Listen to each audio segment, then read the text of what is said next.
Comandante, eu queria saber o seguinte: o senhor é um conhecedor profundo da política de energia no Brasil e no mundo, né?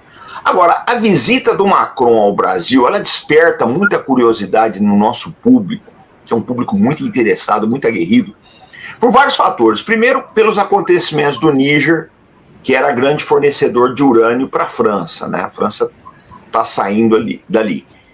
Segundo, também porque a nossa matriz atual de construção de submarinos, ela tem uma filosofia francesa, foi feita por técnicos franceses, enfim, nós trouxemos a tecnologia da França. E terceiro, né, para coroar tudo isso, é a visita do Macron, né, e a maneira como ele foi recebido aqui pelo nosso presidente da República. Então eu queria que o senhor nos esclarecesse todo esse panorama. Por exemplo, no momento atual, como é que está o trabalho do Brasil com relação à energia nuclear? Nós temos total independência ou a gente precisa trazer tecnologia de fora?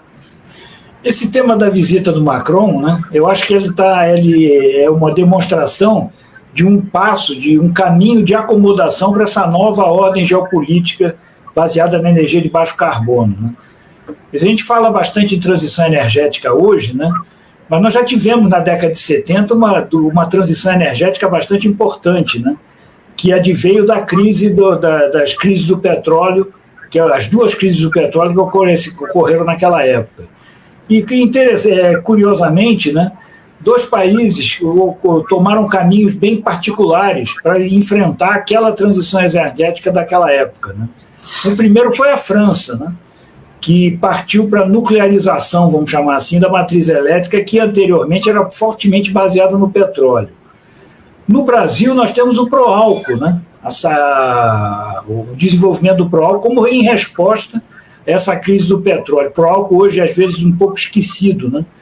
E que a gente deve sempre lembrar que ele foi uma ferramenta de vencer a transição energética lá da década de 70. Né? E em outros países também começou a exploração mais forte do gás natural.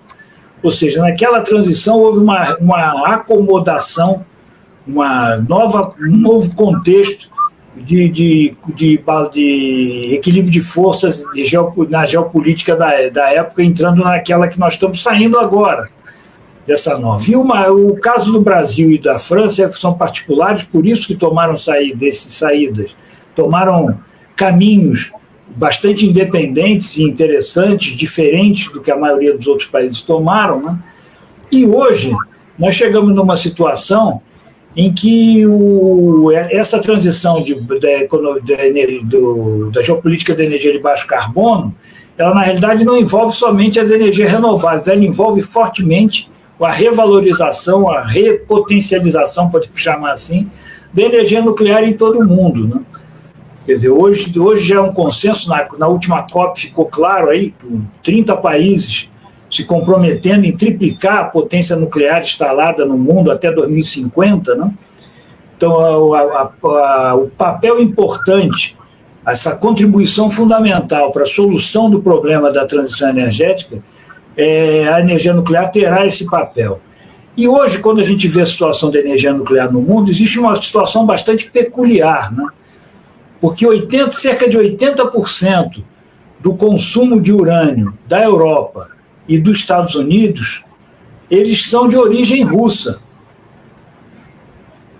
E é uma situação bastante pouco falada, né? Se fala bastante do gás natural, né? Do gás russo na Europa, a importância do gás russo na Europa, o impacto que ele teve, né? A explosão daquele gasoduto, né? A gente parece que esqueceu daquilo. No outro dia eu estava me relembrando as imagens, né? Você lembra da explosão do Nord Stream, né? Ou seja, a gente fala bastante dessa geopolítica do gás, né? Geopolítica da energia do combustível fóssil, no caso aí em particular o gás, né? Mas pouco se fala da geopolítica do urânio, né? E aí aparece uma situação bastante peculiar no caso da França, né?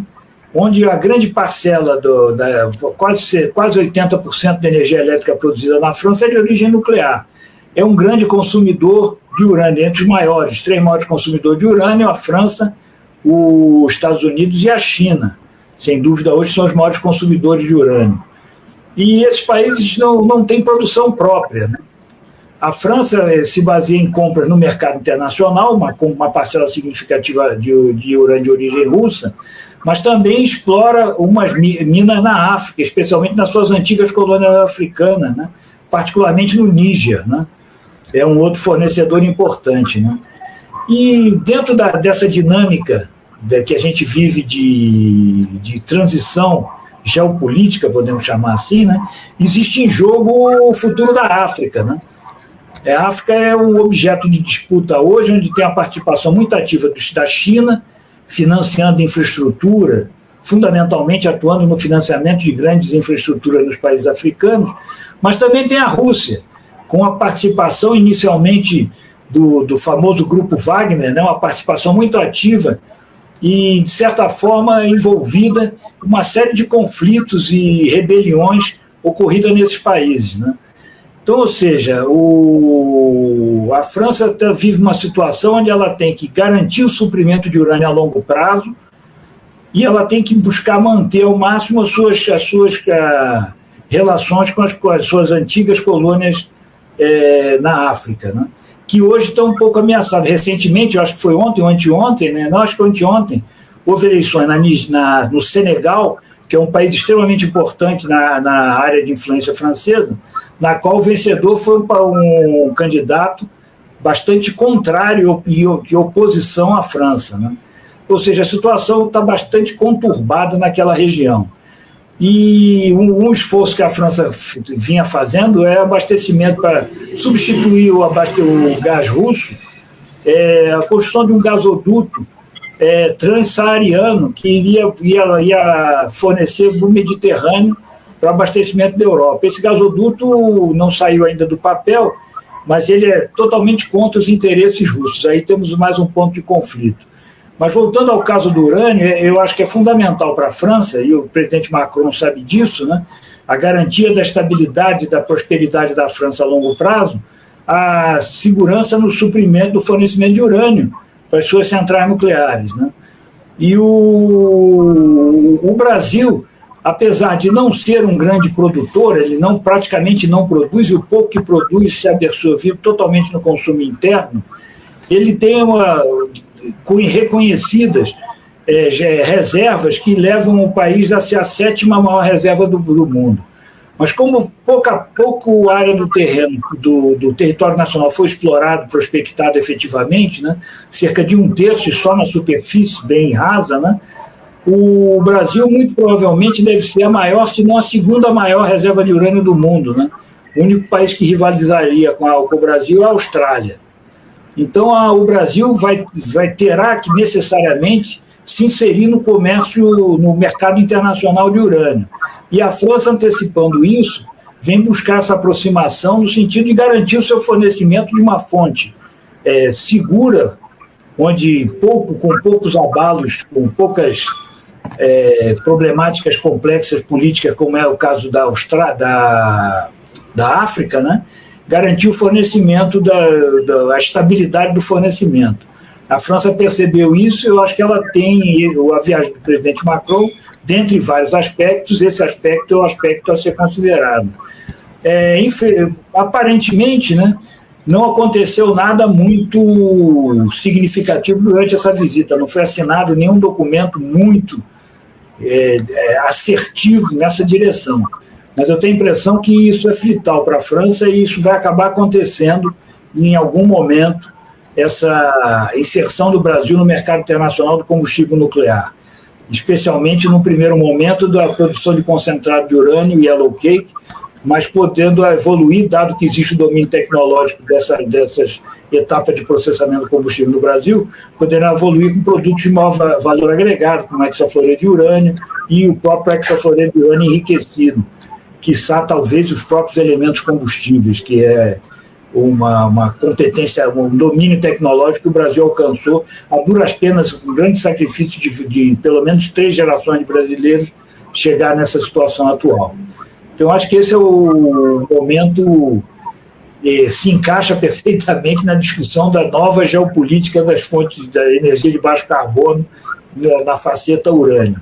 As outras facetas têm outros aspectos ligados também, que talvez estão associados também à visita do presidente Macron, pelo menos em alguns memorandos de entendimento, declaração de intenções, são os chamados minerais estratégicos, né? Da qual o urânio é um deles, né? Mas existem outros minerais que são fundamentais e indispensáveis para a fabricação de turbinas eólicas, de células fotovoltaicas e de baterias de armazenamento de energia, né?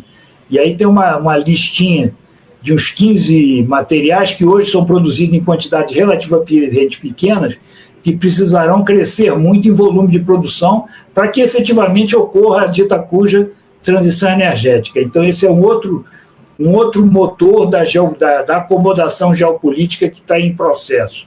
E o Brasil também pode se beneficiar bastante nesses outros minerais críticos, que alguns deles o Brasil tem uma significativa reserva.